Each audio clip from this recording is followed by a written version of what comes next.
This is NPR's Book of the Day. I'm Kia Miaka Natisse. Great things can spring from the ashes of perceived failure. Just ask author Donal Ryan. He's one of Ireland's most celebrated modern writers and recently spent over 2 years penning an epic novel that spanned a man's lifetime in what Ryan described as a hellscape. He felt it was the greatest thing he'd ever written. His publisher, after reading the draft, disagreed. Ryan was left with a choice: rewrite or start something new. Luckily for us, the inspiration poured in, and in just 12 short weeks, he had the draft of a new novel about an Irish family filled with passionate women navigating love and loss through the generations. His novel is called The Queen of Dirt Island. Ryan chats here with NPR's Mary Louise Kelly about the women in his life who inspired this book. Donal Ryan's novel, The Queen of Dirt Island, is a love story. Now, I do not mean in the traditional romantic sense. Rather, it's about the love that 4 generations of women in the Aylward family feel for one another. Beginning in 1982, the novel chronicles the lives of these 4 women in County Tipperary, Ireland: Mary, Eileen, Saoirse, and Pearl. We glimpse their struggles, their knock-the-walls-down fights, both with outsiders and amongst themselves. We glimpse their commitment to one another. Well, Donal Ryan joins me now from Limerick, Ireland. Welcome to All Things Considered. Thank you, Mary Louise. It's such a pleasure to be here. I want you to begin where the book begins, with the birth of Saoirse, who becomes the narrator. Who is she? And just give us a glimpse of how she comes to be the fulcrum around which this family pivots. Sure. Saoirse is the daughter of Eileen Aylward, who is pretty much the titular Queen of Dirt Island, who's based loosely but quite faithfully in a way on my own mother. Oh, really? And it worked out to be a novel that centres women, but not quite by design. I didn't explicitly plan this. I didn't say to myself, okay, the men here will be peripheral and attendant and the women will take center stage. But it just kind of happened. It sounds a bit silly, but it was almost a magical process because I wrote the novel very quickly, and Saoirse's voice and what Saoirse witnesses was all very clear to me and came very easily. It was probably the easiest book I've written in my shortish career. And when you say, yes, this is a novel that centers women, but I didn't start out planning that, it just magically came to be. Give me a little more detail. When you say it, it sounds crazy. Yeah. Is it just women are at the center of everything, or how did this come about? Well, I guess so. That's the way it's always seemed to me from a young age, because in the 70s and 80s in rural Ireland, in most houses, the dads went to work, and most houses I knew of, mum stayed at home. Now, my own mum worked in a betting office part-time when I was a child, but for the most part, I was among women because I had a sister and a mother and a grandmother who often stayed with us, and it seemed that all of the neighbourhood women would congregate in my mum's kitchen during the day. So that's the way it felt, and I really drew on the humour and spirit and strength of those women when I was writing this book. Eileen strode through my imagination and kind of gave the orders and told me what to do. You also imagine all kinds of horrible things happening to your characters, starting with the death of the man who is the husband of one and the son of one and the father of the third of your main female characters. Mm-hmm.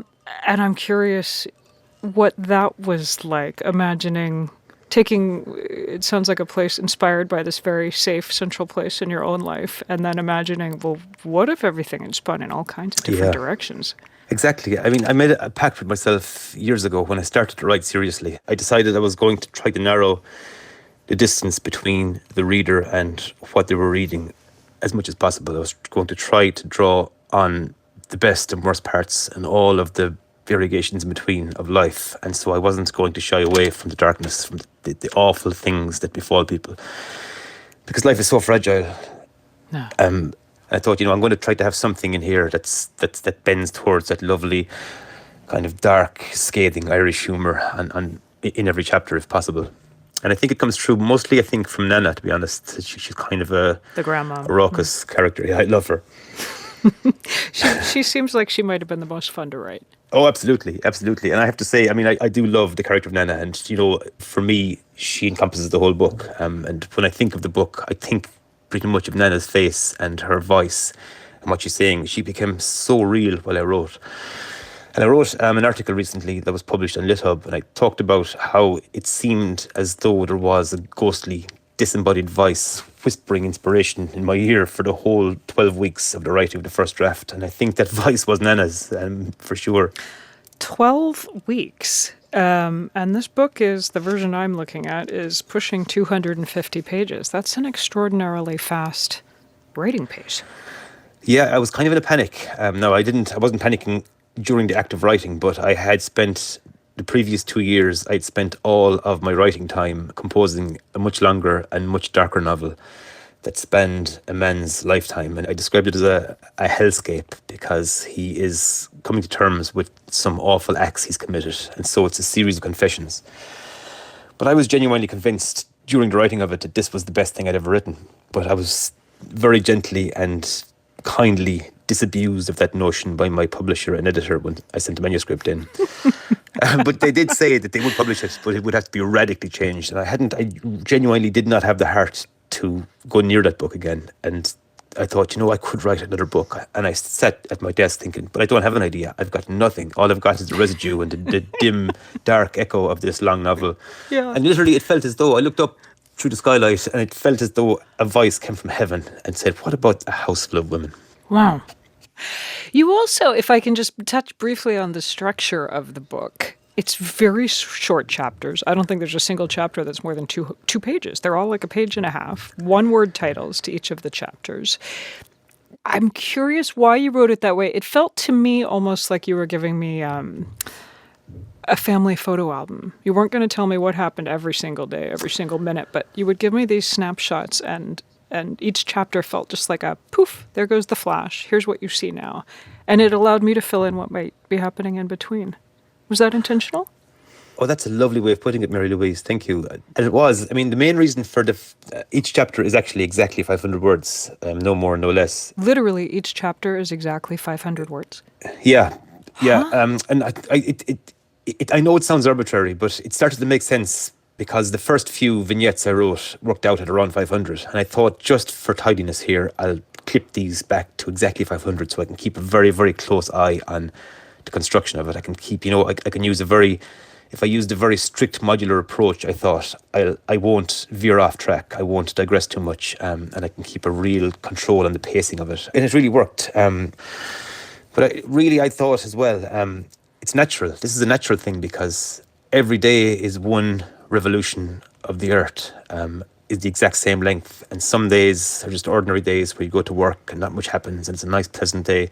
And other days are the day that one of your parents dies, or you lose somebody you love, or you get married, or or you meet the love of your life, or your child is born. Some days are huge and some days seem tiny, but every day is the exact same length. And so to have these vignettes that sometimes contain a lot of action and sometimes contain just somebody thinking something, it seemed natural and right. I love that. And I can't let you go without asking what happened to the giant, dark hellscape novel. It's still here on my hard drive. Actually, I printed out a copy from my mum not too long ago, and she actually really likes it. I think she prefers it to The Queen of Dirt Island, actually. Well, Donal Ryan, thank you for coming and sharing this novel, which I'm so glad you wrote and put out in the world. And thanks for coming and talking to us about it. My pleasure. Thank you so much, Mary Louise. His new novel is The Queen of Dirt Island.